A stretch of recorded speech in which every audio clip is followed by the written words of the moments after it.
know I'm acting stupid, but being dumb, maybe just a little bit foolish. But I feel so young. Drunk, I've never seen you clearer than now. We're flying high, floating somewhere up in the clouds. We're going out of ourselves, can you feel it? Almost like I don't know if it's real. Cause when we're doing our thing, we're like wheels that won't stop turning. So take me on a trip, trip, trip. Now trip, trip, trip. Oh, flick that switch, kill the lights. Oh, wasted. City lights are shining so bright. All these empty faces, we don't care about them tonight. We're going out of ourselves, can you feel it? Almost like I don't know if it's real. Cause when we're doing our thing, we're the wheels that won't stop turning. I know we're acting stupid, we're being dumb, maybe just a little bit foolish.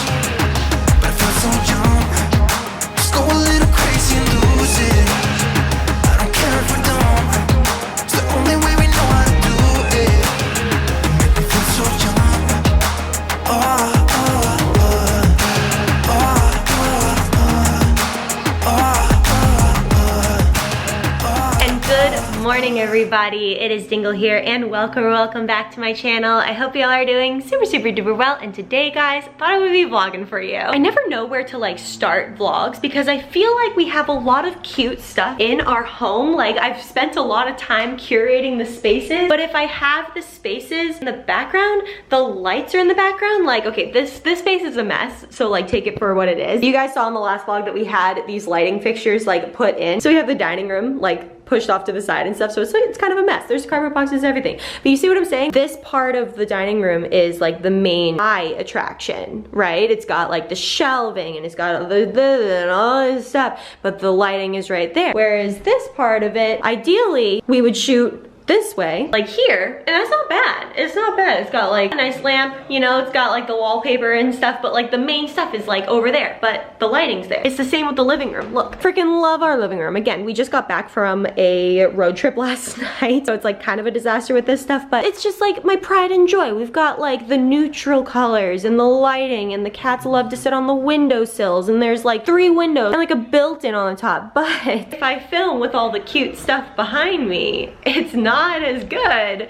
as filming over here, and all that's over here is this one little entryway table that quite honestly I can't wait to replace because it just doesn't go with the vibe anymore. So if you stayed for this long in my ranty intro and you haven't hit the subscribe button yet, make sure you do so because we upload every single Monday, Wednesday, and Friday. Everyone, don't forget to give this video a big thumbs up before we get into it. And without further ado, I wanted to talk to you guys about money today. Like, crouch down here. It's not bad, it's just a little glary, you know, but this is what we're working with. So money is kind of a funky thing. I feel like a lot of people don't talk about money. They avoid the subject of money, but what's so funny is that we all earn money, or we all need to spend money. So if there is a year to make money a normal point of conversation, it's 2020. So let's just freaking do it, guys. But I specifically wanted to talk about like saving money and budgeting for money because it is something that makes me really excited. Like, as an adult, things that used to make me excited and still do, but we're like going out with friends and going to restaurants and like going shopping and like all of that stuff, which is still very exciting to do. But what was so funny is when I was in Kentucky with my friends for the first time in like over a year recently, we used to talk about like, oh, who's that cute boy that you're seeing and who's that, and we got to those subjects for sure. We made sure to hit all of the juicy subjects and all of the catch-up subjects. But one of the things that we got super into, and it was so fun sharing and giving advice and saying how like we do things, was actually like budgeting, how we save, what kind of apps we use to make sure we're on track monthly with our budget, and things that we either didn't need to do in college or couldn't do in college because we weren't earning nearly any money. And then things that we were just starting to figure out post-college, when you get your first paycheck and you really don't know like what you want to do with it, and it's so exciting, and do you spend it? Do you save like nearly all of it? So it's really fun to like come together and talk about this stuff. And one of my friends asked for me to share the budget spreadsheet that I use. I shared a spreadsheet with her that had a bunch of dummy numbers based off of the one that we use on the actual reg. And fun fact, Jack and I didn't end up making this spreadsheet for ourselves until like,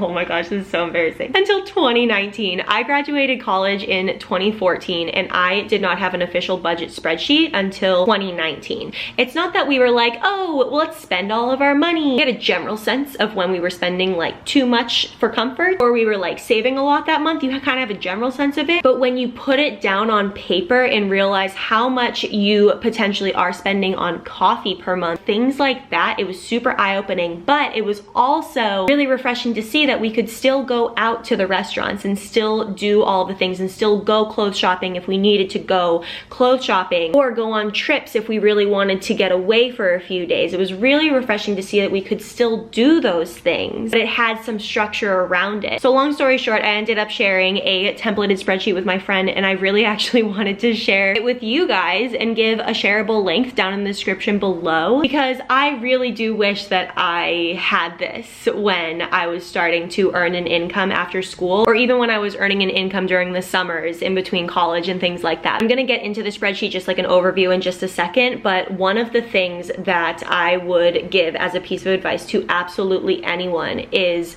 save. It doesn't matter if you are making $20 or $20,000. It does not matter if it's $1, if it's $5, or if it's thousands of dollars. Just make sure you're saving. It really doesn't matter the amount, because the act of saving and having a habit of saving once you get a paycheck is so valuable. The way that I grew up, my parents always told me to save at least 30% or so of a paycheck, and more if you could. So if I was under my parents' roof and I went to babysit, and say I got like $80 or so, and I didn't have to pay bills, I didn't have to pay rent, there wasn't a lot of financial responsibility at that age. Yes, you could look at the $80 and say, oh my gosh, I could buy like 2 pairs of American Eagle jeans. I think they were like 40 bucks, or I'm not really sure, but I was like, oh my gosh, that's 2 pairs of American Eagle jeans that I could have. Or you could look at it and say, I could still buy 1 pair of American Eagle jeans, or I could go out with my friends twice with $40 and then put away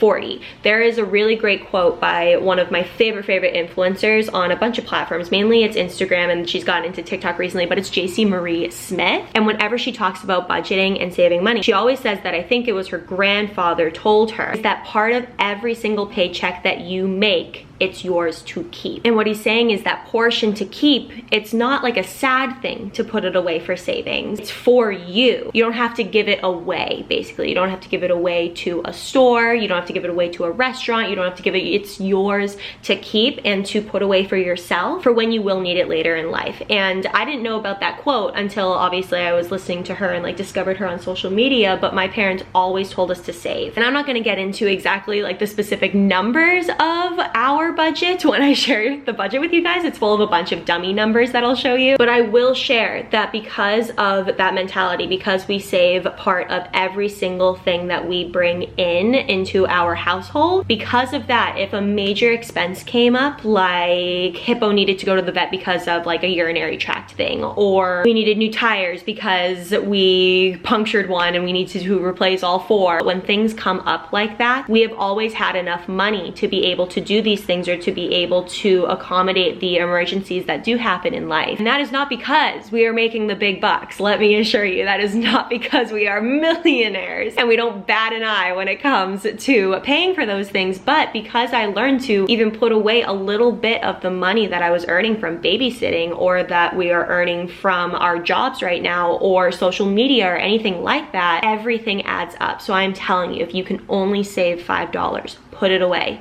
Don't look at it. It is not an option to spend. So now that that little rant is over, I'm gonna pop open the spreadsheet for you guys and just walk you through a little bit of the numbers, and then you guys can feel free to like copy this over into your own spreadsheet and start playing around with it yourself. So over on the right side, we put the monthly cost of everything over in column B. And if there's something like Amazon Prime, which you only pay for once a year, we just divide that by 12 and call it a monthly expense, just so we can see it on average. And then this also includes some variable costs, such as your your groceries. Like they might not be the same exact amount of money every single week, but we have an average on there. I just put in $500. That's not necessarily what we spend. That might not be what you guys spend, but again, just dummy numbers. And then restaurants and dining, how much you would like to spend on restaurants and dining. And then when we get into the right half of the spreadsheet, you might want to adjust some of these numbers. You know, maybe you're only comfortable spending $100. Maybe you find that you can actually spend like $300 to $500 on restaurants a month. Very different for every individual. And then I would say the miscellaneous shopping is also kind of a variable expense, because that just comes down to how much you usually spend on clothes or home decor, like, you know, just going shopping or like buying birthday presents. It's like literally just any other miscellaneous spending that you do for fun. We have gas and all of that stuff. So basically on the left is everything that you are paying for throughout the month, whether it's a fixed cost like rent or variable like restaurants or shopping. And then on the right side, we have everyone in the household's income. So person A and person B. And some people have multiple income streams. Like some people have a 9-to-5 job, and that would be maybe income one. And then whether you're doing like social media or some like hustle on the side, or you're Uber Eatsing or something like that, you might have a second income stream. So however many income streams, you can put them in there. And then the only thing I'll say about the monthly income, sometimes it's just a fixed income. Like if you have a 9-to-5 job with like a 401k and you're like an employee, like a W-2 employee, whenever you get paychecks, your company already took out taxes for you. So you don't really have to think about the taxes portion of that, or like putting away for taxes at all. But if you're paid hourly and it's more of like a contractor position, let's say you get $1,200 and the taxes haven't been taken out, you usually, it does depend per state, but you usually want to put away 25 to 30%. I would say that's on the higher end, but again, it does vary per state, for taxes at the end of the year. Again, it's pretty simple. It's just whether your company already took out the taxes for you, or if they haven't, you just have to make sure you put away the money that the taxes would have taken out, so that you have enough to pay them at the end of the year when the IRS comes for your butt. So that's why I have a monthly income column versus a post-taxes column if you need to account for putting away for taxes. But if your taxes were already taken out, I just make the post-taxes amount the same as the monthly income, because taxes were already accounted for. So then at the end of the day, this person A is making $1,600 a month. Again, dummy numbers, but $1,600 a month. Then you go down to person B, it's a separate person in your household, and you do the exact same thing and say they're making $1,550 a month. And then this is the fun part. This is where you get to see how much you can save, or how much you are saving on a regular basis, or what your goal would be to keep on track of your budget and save. So this portion I have is projected monthly income and expenses. This line here is the estimated monthly out, and it is simply just adding up every single thing that is in column B for the monthly cost. So it's adding up everything there, and then the monthly in is adding up the $1,550 and the $1,600, because that is at the end of the day what you get to keep from your paychecks. And when you find the difference between the two, it comes to $300. And that difference obviously is the difference between what you are earning per month and what you are spending per month. And the thing that we found that was super helpful when we look at everything on the left side of the spreadsheet, we include everything like shopping or gas or going out to the restaurants and stuff like that. So when it comes to finding that difference or the savings, that's what it essentially is. It's the difference between the two is what you can save. It truly is what you can save, because you've already accounted for everything that you can possibly pay for in that whole month. So what's really cool about this at the end of the day is when we first did our budget, when we first like set it up and I saw the difference number there, it was almost like a game, because you have full control. Besides your fixed expenses like rent and things like that, you have full control to see how much you're comfortable spending on like shopping and restaurants, and how much you want to drive, and how much that means for gas and things like that. You are fully in control of those things, because if you want to like decrease it, then that means that that difference number increases, and that means that you get to save more per month. And putting away for savings, especially since we've developed the habit of saving money versus just spending everything, is that when we go to put away that difference money at the end of the month, it doesn't feel like we are sacrificing it. It doesn't feel like we are restricting ourselves and putting it away, because it really does feel like we're putting it away for ourselves, because it's going towards our future or towards emergency expenses. It's not leaving us. We are truly investing in ourselves by putting it away and not spending it so that we have it when we need it one day. And I do want to reiterate, I know that that difference amount is going to be different per individual. Like if you asked me like 5 years ago what that difference amount was, it would have been vastly different from when I started having a salary job after school. Like it's super different for everyone, and people at different points in their life, depending on where they're at, might not get to save as much as this person over here. But it's the concept of just putting away something, literally anything. I remember when I would get my babysitting money, sometimes I could only put away $10, but I would make sure to put away something so that it just created that habit. And that is 10 extra dollars that I had for myself later that I wouldn't have had before if I just decided to get 2 cups of coffee or something with that $10 than physically put away and not think about it and not make it an option to spend. So guys, I know that was a little different than some of the stuff that we usually talk about on this channel, but I'm just super passionate about it. I'm super passionate about budgeting and saving and investing in yourself. And I never thought to share it with you guys until I was sharing it with my friend the other day, and she found it super helpful. So I hope somebody out there finds it useful as well. If you guys have any questions on the shared spreadsheet that I've linked in the description below, let me know in the comments. I would love to answer any questions that you all have about that, or just budgeting in general. Let me know in the comments below. I just think this fits into some of the lifestyle stuff that I really enjoy watching on YouTube, whether it's decluttering or it's saving money or it's grocery shopping and things like that. I think it's super interesting that a lot of YouTube we see are full of like a bunch of hauls, like grocery hauls and, you know, clothing hauls and things like that, and that's about like spending money. But I also equally love the concept of saving money and how people budget and what they spend and like all of this stuff. So I think it's super interesting. So I hope you guys found it interesting. If you've made it all the way to the end of this video and you haven't hit the subscribe button yet, make sure you do so down below because we upload videos every single Monday, Wednesday, and Friday. Everyone, don't forget to give this video a big old thumbs up, and I will catch you in the next one, my friends. I'll see you later. Bye!